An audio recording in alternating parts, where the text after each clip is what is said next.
Wendy Nieuwland is an occupational therapist and owner of Skill Builders Physiotherapy and Rehab Center. Wendy is certified in driver rehabilitation and a licensed driving instructor. She joins me today to discuss adaptive driving equipment and an innovative solution, making driver training more accessible to people across Ontario. Welcome, Wendy. Thanks for having me, Tori.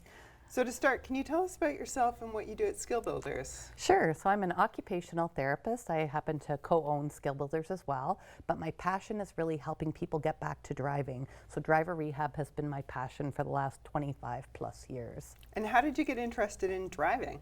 Well, as an occupational therapist, I really love to help people become independent, and driving is one of those things that everyone wants to be able to do independently.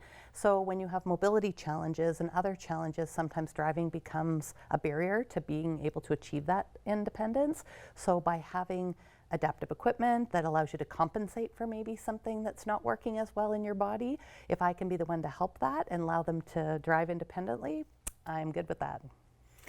What is driver rehab? It sounds basic, but for somebody who has no experience with that, what does it involve? Yeah, really what it means is that if you can't control the vehicle in the normal way or usual way, the way it comes from the manufacturer, let's just say, or if you have challenges maybe with your thinking skills, or maybe your arms don't work or your legs don't work as well, then that was what we would call driver rehabilitation, meaning that we're having to find a way to compensate for some of the medical conditions somebody might have. And so therefore we look for strategies and ways to help somebody be able to drive independently. So it sounds like there's an assessment and then also training and the purchase of equipment. Would those be the three big? Exactly. So it would start with an occupational therapy assessment where we would look at vision and how somebody's, if anybody's vision is affected at all. We'd look at their thinking skills. We call that cognitive skills. We look at perceptual skills, which is how somebody interprets what they see. And we look at their physical body and are they able to control the car the way that they should be able to. And once we figure that out in our clinical assessment, we can know whether they need adaptive equipment possibly. Then we take them out on the road into a vehicle. And for some people, it's their first time driving, or it's their first time since their accident or injury or illness. And we actually try them out with the adaptive equipment and see how they do. And our car is dual controlled, so everything's safe. So what conditions, or what would be the populations that you serve? What conditions can impact a person's ability to drive? Pretty much anything, because as soon as your thinking skills are affected, then maybe you don't have as good of reaction time or decision-making skills. If, let's say, you lost an arm in a farming accident or something like that, well, then you only have one arm to control the wheel, and how do you get the turn signals on and things like that. If you have something, let's say a spinal cord injury or multiple sclerosis, where maybe other parts of your body are also affected, maybe your legs don't work at all, and you can't control the gas and brake pedal the same way as how a car comes normally equipped, we will have to do something different to allow the person to drive.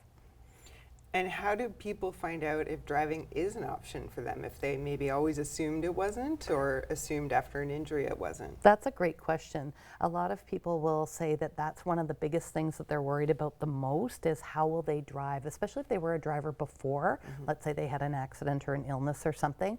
That is one of their biggest things.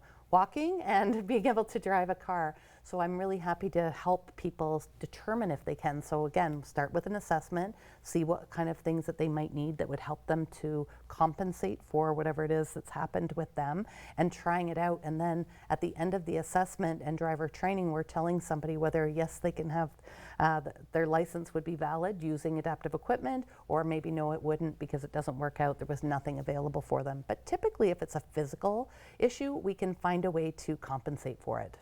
So how does somebody in a big power wheelchair, for example, actually get into a vehicle and drive? Great. What kind of equipment can facilitate that? Great question.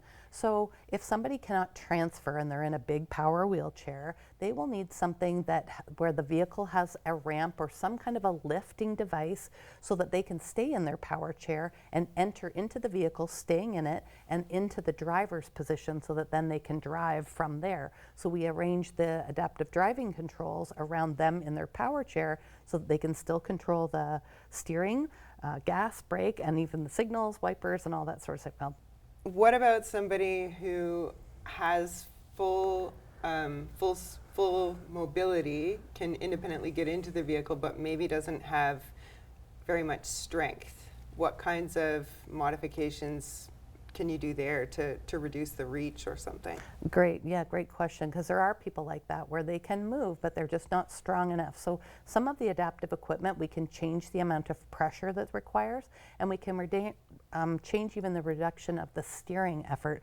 So we all know how much steering it normally takes for a wheel, but we actually can do modifications to see if we reduce the amount of effort by 50%, let's say, Okay. and we can try that out in the evaluation van to see if then they can steer the wheel independently with a 50% reduction of the effort.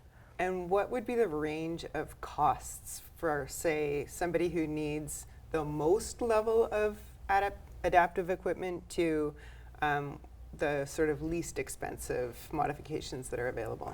So the least expensive might be $120 if all you needed was a little spinner knob to steer the wheel because your one arm didn't work very well, but you could do everything else. So really small amount of money, all the way up to the very high-tech equipment where we're talking about reducing the effort of the steering, reducing braking effort, looking at electronic gas and brake.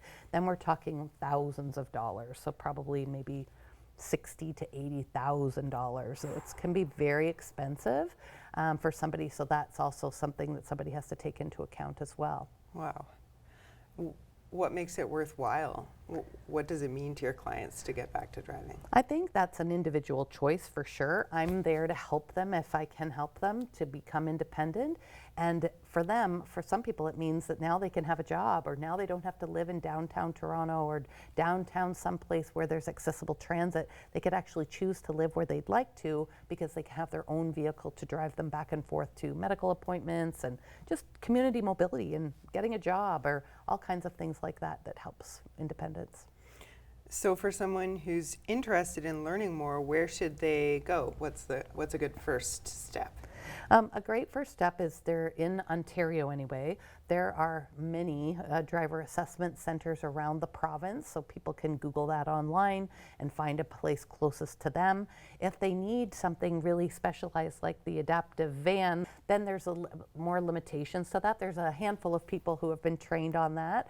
So when they're calling to the assessment centers, they can, I'm sure they'll be talking with the driver admin person or the OT to discuss what they think their needs might be and decide what kind of equipment might be required for the assessment.